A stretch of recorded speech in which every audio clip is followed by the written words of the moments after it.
Hello everyone. तो हम लोग जा रहे हैं, हमारी जर्नी शुरू हो रही है एक नए डेस्टिनेशन की तरफ। और अभी हम लोग सारी पूरी फैमिली ही ट्रेन में है और पूरी तरह से एंजॉय करते हुए हम लोग जा रहे हैं। और रिद्धू तो बहुत ज्यादा ही एंजॉय कर रहा है क्योंकि उसको वैसे भी ये ट्रेन की जर्नी बहुत ज्यादा ही पसंद है। बस उसको घर से बाहर रहना अच्छा लगता है, रोज बर्थडे सेलिब्रेट करना अच्छा लगता है और ये सब चीजों में तो वो बहुत आगे, उसको मतलब बहुत ज्यादा उसकी फेवरेट चीजें हैं, तो बहुत ज्यादा उसको पसंद है। और ये अभी हम लोग पूरा लगेज के साथ ट्रेन से उतर चुके हैं पूरे एक दिन की जर्नी करके। तो ये दिल्ली रेलवे स्टेशन है और यहाँ पे हम लोग अपने भाई का इंतजार कर रहे हैं, वेट कर रहे हैं कि अभी वो आ जाए तो हम लोग यहाँ से अपनी जो यात्रा है उसको स्टार्ट करेंगे, क्योंकि ये यात्रा थोड़ी लंबी है और हम लोग इसीलिए ज्यादा लोगों का पूरा प्लान बना के पूरा एंजॉय करने के हिसाब से गए हैं। और ये मेरी बहन का बेटा है और ये उसकी बेटी और ये मेरा बेटा और ये मेरी छोटी वाली बहन। तो ये हम पूरी फैमिली मतलब हम लोग पूरे भाई बहन हम लोग सब लोग पूरा एंजॉय करते हुए ट्रिप जाना चाहते थे, इसलिए एक साथ का पूरा प्लानिंग हुआ। और ये यहाँ पे हमारा लगेज भी आप देख सकते हो ना, क्योंकि हम लोग इतने ज्यादा लोग थे तो हमारे लगेज भी ऑलमोस्ट बहुत ज्यादा ही थे। तो ये सब पूरा पहुंच गए। अब हम लोग यहाँ से पहुंच गए हैं एसी बस लेने के लिए और एसी बस के थ्रू ही हमको हरिद्वार जाना है अपने डेस्टिनेशन की तरफ। तो यहाँ पे अभी लॉन्च एरिया है, ये भी काफी नीट क्लीन और काफी अच्छा लग रहा था ये। और मतलब यहाँ पे अब तो हम लोग भी अच्छा खासा टाइम, हम लोग को 2.5 आवर जो कि यहाँ पे वेट करना पड़ा, क्योंकि वैसे भी वो वहाँ के टाइम टेबल के अकॉर्डिंग से ही चीजें रहती हैं। तो ये यहाँ पे हम टाइम पास चल रहा है हम लोगों का। उसके बाद फाइनली हम लोगों को जो है कि बस मिल गई और बस में सब लोग रिलैक्स होके बैठ गया, क्योंकि एसी बस थी तो थोड़ा रिलैक्स था। और ये मेरे पति जी हैं, पतिदेव हैं और ये मेरी बहन, पूरी मेरी फैमिली। और ये यहाँ पे हम लोगों का शिफ्टिंग वगैरह, हम लोगों का तो सबका चालू ही रहता है पूरी शिफ्टिंग वगैरह। फिर यहाँ से बस में हम लोग बैठ के अब अपना आगे का पूरा जर्नी स्टार्ट करते हैं और आप लोग भी देखते रहो। और उसके बाद हम लोग पहुंचेंगे, इसके बाद थोड़ी देर के बाद हरिद्वार पहुंचेंगे। और यहाँ से हम लोगों ने बस लिया था क्योंकि हमारा कुछ फिक्स नहीं था कि हम कितने बजे तक, मतलब ट्रेन क्या होता है कभी कुछ टाइम लेट रहता है, कभी अर्ली ही पहुंच जाता है, तो वैसा चीज रहता है, इसलिए हमारा कोई फिक्स नहीं था। और ये पूरा बस में हम लोग एंजॉय करते हुए और अभी हम लोग मेट्रो की तरफ पहुंच गए हैं। और मेट्रो से थोड़ा सामान वगैरह लेके जाना भी थोड़ा इजी रहता है। और ये हम लोग पहुंच गए हैं फाइनल अपने डेस्टिनेशन पे, हरिद्वार रेलवे स्टेशन पे, जो कि अभी तो काफी हद तक बन गया है। तो आप लोग भी देख सकते हो कि कितनी मतलब साफ सफाई भी था, नीट क्लीन था, अच्छा लग रहा था वहां पे पहुंच के। और ठंडी अच्छी खासी ठंडी थी, मतलब इधर मुंबई से हम लोग गए, मुंबई में तो ठंडी वैसे भी नहीं पड़ती है, लेकिन दिल्ली में भी नहीं थी और वहां पे जाके अच्छी खासी ठंडी थी। तो हम लोग अच्छा खासा सब कुछ अपना वुलन की चीजें सब कुछ लेके गए थे। और ये तो अक्टूबर था, अक्टूबर में जनरली हल्की फुल्की ठंडी रहती, पर वहाँ की जो ठंडी थी वो बियर नहीं हो पा रही थी, सहन नहीं हो पा रही थी। और छोटा बच्चा था तो उसके हिसाब से हम लोगों ने थर्मल वाले सारी चीजें ही लेके रखी हुई थी, लाइक टोपी और आपका अंदर के जो स्वेटर होते हैं, मोजे होते हैं, आपके ग्लव्स होते हैं, सारी चीजें मतलब कि इनर्स वगैरह आपको सब प्रॉपर ऐसी जगह पे जाने के लिए चाहिए रहता है। हम लोग यहाँ से अब अपना जर्नी शुरू करेंगे सोनप्रयाग के लिए। हरिद्वार से पहले हरिद्वार से ऋषिकेश जाएंगे, ऋषिकेश से उसके बाद हम जो है कि सोनप्रयाग जाएंगे। तो ये यहाँ पे हम लोग रात के टाइम ही पहुंच गए थे और हम लोग ये बस में बैठ के हमारी जर्नी शुरू हो चुकी है। और ये देख रहे हैं आप लोग कि कितना मतलब प्यारा व्यू है। और ये पूरा हम लोग यहाँ ऋषिकेश से अब हमारा ये सोनप्रयाग का जर्नी शुरू हुआ है। और क्योंकि वो रात के टाइम का था, उतना वीडियो बनाया नहीं हम लोगों ने।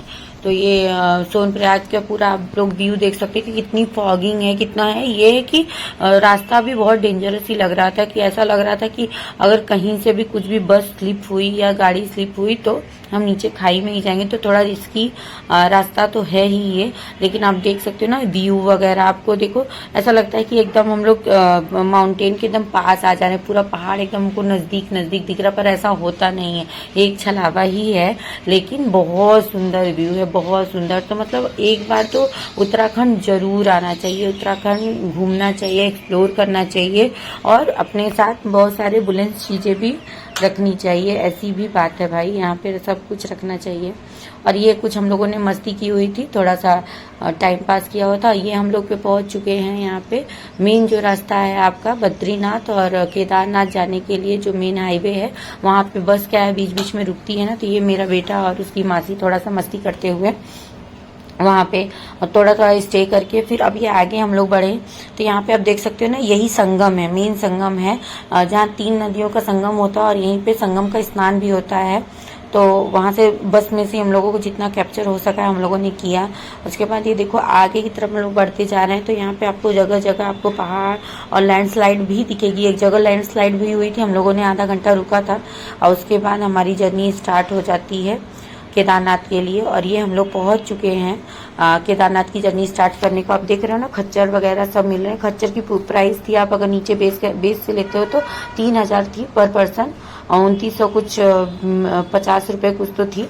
तो टोकन कटता है, टोकन अमाउंट कटता है। और हम लोग तो क्या है, हम लोग पैदल जाने वाले थे तो एक स्टिक तो जरूरी होती, क्योंकि वो ऐसा रास्ता है कि आप बिना स्टिक के तो चल ही नहीं पाओगे उसमें, मतलब थोड़े थोड़े दूर पे ही। लेकिन ये देखो झरने वगैरह कितने प्यारे लग रहे थे ना। हम लोग भी चल रहे थे, पहले तो स्टार्टिंग में थोड़ी प्रॉब्लम हुई, ऐसा लग रहा था कि हम आगे ही नहीं बढ़ पा रहे, पर धीरे धीरे कहते हैं ना कि केदारनाथ बाबा आपको खुद शक्ति देते हैं उनके यहाँ तक पहुंचने का। तो वहां तक फिर वहां पे आप देखो ये सारे व्यू वगैरह कितने प्यारे लग रहे हैं। तो हम लोग भी पहले तो धीरे धीरे, हम लोगों को लगा कि थोड़ा टाइम कम लगेगा, ऐसा हर जगह रील्स वगैरह में देखा हुआ था कि 14 किलोमीटर है, 16 किलोमीटर है, 16 किलोमीटर, पर ऐसा कुछ नहीं है। ये पूरा नेट जो है कि आपका 23-24 किलोमीटर पूरा केदारनाथ है। 23-22 किलोमीटर तो आप बेस कैंप से आपका लगभग 1.5 किलोमीटर केदारनाथ मंदिर है। और ये देखो मेरी बहन का बेटा भी वो अपना जो घोड़े पे बैठा था। जो लोग नहीं कर सकते हैं पैदल, वो लोग घोड़े पे जाते हैं, बहुत लोग यूज करते हैं, पर हम लोगों को ऐसा था कि पैदल ही जाना था केदारनाथ, क्योंकि पैदल जाना एक तपस्या होती है और केदारनाथ एक तपस्या के समान ही है। केदारनाथ जाना और केदारनाथ भगवान के दर्शन करना। वहाँ पे बहुत सारे लोग पैदल आ रहे थे, ऐसा नहीं कि सिर्फ हम ही लोग आ रहे थे, बहुत सारे लोग आ रहे थे। पर वही है कि स्ट्रेंथ चाहिए और आप कम से कम 1 महीने पहले से प्रैक्टिस शुरू कर दो तो आप एकदम आराम से आ सकते हो। और वहाँ पे देखो व्यू वगैरह, वहाँ पे जो ये पानी थे, झरने के पानी एकदम साफ नीट क्लीन थे। और ये है कि वहाँ पे खाने की चीजें बहुत कॉस्टली हो जाती हैं धीरे धीरे, क्योंकि जो लोग लाते हैं वो लोग भी बहुत मेहनत से ऊपर की तरफ लाते हैं। और ये देखो हम सब भाई बहनों की सबकी जर्नी कब की स्टार्ट हो चुकी है। हम लोग ये आधा रामबाड़ा तक पहुंच चुके हैं और इसके बाद रामबाड़ा से मेन होता है जो टफ जर्नी शुरू होती है, वो रामबाड़ा से ही शुरू होती है। और ये सब व्यू वगैरह आप देख सकते हो, ऐसा लगता है कि मतलब एक ही जैसा व्यू आप आगे तक देखते जा रहे हो। पूरा रास्ता अब खत्म होगा, पर खत्म ही नहीं होता। पहाड़ हर जगह हमको लगता है कि एकदम नजदीक आ रहा है, पर ऐसा होता नहीं है। तो हम लोग चलते जा रहे थे और अभी हम लोगों का आधा रास्ता ही कंप्लीट हुआ है। उसके बाद हम लोग थोड़ा थोड़ा रुक के, क्योंकि आप बिना रुके तो चल ही नहीं सकते, तो थोड़ा थोड़ा रुक के भी हम लोग जर्नी कर रहे थे। खाते पीते आप जर्नी कर सकते हो, तो इसलिए कभी फास्ट वगैरह में तो ये जर्नी करनी ही नहीं चाहिए, क्योंकि इसमें बहुत स्ट्रेंथ लगती है। आप वो देख रहे हो ना बीच के 2 पहाड़, वहीं पे आपको केदारनाथ मंदिर दिखेंगे, पर यहाँ से दिखता भी इतना नजदीक है पर उतना होता नहीं है। तो ये पूरी जर्नी हम लोगों ने, अब ये देखो नीचे से पूरा रामबाड़ा की तरफ, आप लोगों ने केदारनाथ मूवी देखी है ना, उसमें पूरा मतलब जो जितनी लगभग शूटिंग हुई है ये इधर ही हुई है। यहाँ से देख के इतना लगता है कि प्लेन है। यहाँ पे पुल बना हुआ है, जो उत्तराखंड की त्रासदी आई थी तो जो उधर का मेन रास्ता था वो टूट गया है, तो यहाँ से एक पुल के थ्रू दूसरा रास्ता बनाया गया है, जिससे कि 5 से 6 किलोमीटर दूरी बढ़ गई है केदारनाथ की। तो ये हम लोग रास्ते में थोड़ा रुकते हुए कुछ खाते पीते फोटो वगैरह क्लिक कराते हुए हम लोग जा रहे हो। और ये हम लोग पहुंच चुके हैं बेस कैंप। वहां से हम लोगों ने स्टे किया, खाया पिया कुछ, उसके बाद तो ये भोर में हम लोग सुबह को दर्शन करने जा रहे हैं। और ट्रस्ट मी गाइस, इतनी ज्यादा ठंडी थी, इतनी शिवरिंग हो रही थी कि मतलब इतना पहनने के बाद भी ठंडी लग रही थी। और ये देखो ये हम लोग केदारनाथ के मेन जो गेट है उसके पे पहुंच चुके हैं। अभी यहाँ से भी काफी दूर है मंदिर। ये मेरी बहन, मेरी दीदी, और ये देखो मेरा बेटा, और ये मेरा बड़ा बेटा है। ये देखो सब लोग धीरे धीरे कैसे चल रहे हैं ना, उसको बहुत ज्यादा ठंडी लग रही थी।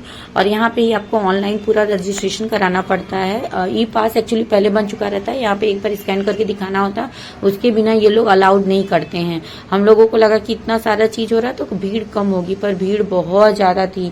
और यहाँ पे देखो ऊपर पहाड़ देख रहे हो ना, पूरे आइस से, पूरे बर्फ से ढके हुए थे। लेकिन ये देखो मेरी सासू माँ है, उनको बहुत ज्यादा ठंडी शिवरिंग हो रही थी, तो सेकते, आग वाग सेकते भी, सारी व्यवस्था रहती है यहाँ पे, मेडिकल व्यवस्था भी रहती है। और ये सारे देख रहे हैं आप केदारनाथ के, ये सारी चीजें अभी बन रही, धीरे धीरे कंस्ट्रक्शन हो रहा है, जिसकी वजह से भी बहुत रास्ते में भी बहुत प्रॉब्लम हो रही थी कंस्ट्रक्शन की वजह से। और वहाँ से ही आपको सीधे प्रसाद लेना रहता है। तो ये अभी हम लोग पहुँच रहे हैं और वहाँ पे पानी वगैरह भी थोड़ा लगा हुआ था, थोड़ी प्रॉब्लम हो रही थी, बट कोई नहीं, आप कहीं जाते हो तो कुछ चीज़ें तो सफ़र करनी पड़ती है। और ये देखिए भीमशिला पर्वत, जिनको बोला जाता है ये भगवान भीम है। तो जो पांचों पांडवों में से भीम थे, उन्होंने ही केदारनाथ की रक्षा की थी जब त्रासदी आई थी। तो ये हम लोग यहाँ पे पहले दर्शन किए, उसके बाद कुछ फोटो वगैरह अच्छी अच्छी क्लिक कराया। और यहाँ पे भी आप पहाड़ देख सकते हो। जब हम लोग गए तो लकीली धूप बहुत अच्छी निकल गई थी, लेकिन फिर भी वहाँ पे इतनी ज़्यादा ठंड थी, धूप में भी ठंड थी कि आप स्वेटर वगैरह नहीं निकाल सकते थे। पर ये था कि हम लोगों ने ट्रिप पूरी बहुत अच्छे से इंजॉय की। और ये देख रहे हैं ना मेरा बेटा कितना इंजॉय कर रहा है, क्योंकि उसको बहुत टाइम के बाद धूप मिली थी। हम लोग इतना ज़्यादा सब चीज़ें पहने हुए थे कि ऐसा लग रहा था कि हम लोग कितने भारी भारी हो गए हैं। लेकिन यहाँ पे ठंडी बहुत थी, लेकिन बहुत अच्छा लग रहा था, मतलब एक अलग ही फील लग रहा था। ऐसा लग रहा था कि हम स्वर्ग में आ गए हैं। ये देखो ना, आप लोग को लग रहा होगा ना कि एकदम स्वर्ग का नज़ारा एकदम पास में लग रहा है, कि हम लोग एकदम पहाड़ के पास में आ गए। और ये केदारनाथ जी हैं, जिनका छोटा सा गुम्बद देख रहे हो ना, ऐसे दूर से दिख रहा है, क्योंकि थोड़ा दूर से व्यू लिया हुआ था, लाइन में लगे हुए थे हम लोग काफ़ी देर तक। उसके बाद हम लोगों ने कुछ अच्छी अच्छी प्यारी प्यारी पिक्स अपनी क्लिक करवाई, क्योंकि केदारनाथ में एक पूरी मेमोरी हो जाती है। तो कुछ ये मेरे पति परमेश्वर और हम लोगों ने सब पूरी फैमिली ने अच्छी अच्छी कुछ पिक्स अपनी क्लिक कराई। और हम लोगों ने काफ़ी इंजॉय किया। रिद्धू ने तो बहुत ज़्यादा ही इंजॉय किया, उसको बर्फ़ में बहुत मज़ा आ रहा था। और ये हम तीनों बहनें। और उसके बाद कुछ और वीडियो वगैरह जब हम लोग आने लगे तो ऐसा लग रहा था पूरा बर्फ ही सब कुछ जम गया है। लेकिन आप देख रहे हो ना सब लोग कैसे पूरा एंजॉय कर रहे हैं। ये देखो मेरे जिया जी, हम लोग आ रहे थे और लकीली जो है कि स्नोफॉल होने लगा। हम लोग वेट कर रहे थे कि स्नोफॉल हो जाए, स्नोफॉल हो जाए, और स्नोफॉल हो गई। तो सब लोग इस स्नोफॉल में बहुत ज़्यादा इंजॉय किया। यहीं पे हमारा बेस कैंप भी था। तो आप जाओगे तो थोड़ा बीपी वगैरह का भी थोड़ा प्रॉब्लम होता है, पर कोई नहीं, आपको वहाँ मेडिकल सारी सुविधाएं मिल जाती हैं। ये मेरा भाई है, सब लोग एंजॉय किया, हम लोगों ने, सब लोगों ने बहुत एंजॉय किया यहाँ पे। ठंडी तो बहुत ज़्यादा थी, पर एंजॉयमेंट भी बहुत। और ऐसा व्यू तो आज तक कहीं देखा ही नहीं, ऐसा सच में लगता है कि हम स्वर्ग में आ गए। और ये देखो इन लोगों की ट्रिपलिंग हो रही है, मस्ती चल रही है इन सबकी। तो सब लोगों ने बहुत ज़्यादा ही एंजॉय किया था। ये देखो आइस, ये मेरा भी बड़ा मन था, लेकिन वीडियो कौन बनाता, मुझे तो वीडियो भी बनाना था, तो इसलिए ये लोग ही खूब मस्ती कर रहे थे। लेकिन मेरी भी बारी आएगी, मैं भी थोड़ा अपना एंजॉय करूँगी। तो हम लोग जाते, अभी हम लोग का रिटर्न वाला रास्ता शुरू होता है, हम लोग अभी रिटर्निंग कर रहे हैं। और देख रहे ना कितनी तेज स्नोफॉल होने लगी। और ये फॉगिंग देख रहे पूरा, क्योंकि हम लोग गए थे दशहरे के टाइम दर्शन करने, और दशहरे में करे तो उसी के बाद जो है कि कपाट बंद होने वाले थे। तो ये दर्शन हमारा, ये बेस कैंप का आप देख रहे हो ना, ये बेस कैंप है, यहीं पे हमको टेंट हाउस हम लोगों ने लिया हुआ था। और ये देखो ब्यूटीफुल, इतनी ब्यूटीफुल जो माउंटेन्स थे, लगातार बर्फबारी हो गई थी और पूरा ढक गया था, ऐसा लग रहा था कोई बर्फ की सफ़ेद चादर से ढकी हुई है। और बहुत ही प्यारा मौसम लग रहा था, ऐसा लग रहा था जितनी भी थकान थी रास्ते की, जितना भी हम लोगों ने टाइम लगा, बहुत टाइम लगा हमको पहुंचने में, लेकिन वहाँ जब पहुंचे तो सारा तकलीफ सब कुछ भूल गए कि इतना पैदल चल के और इतना तकलीफ सह के हम लोग इतना ऊपर तक आए हैं। पर बहुत अच्छा लग रहा था वहाँ पे।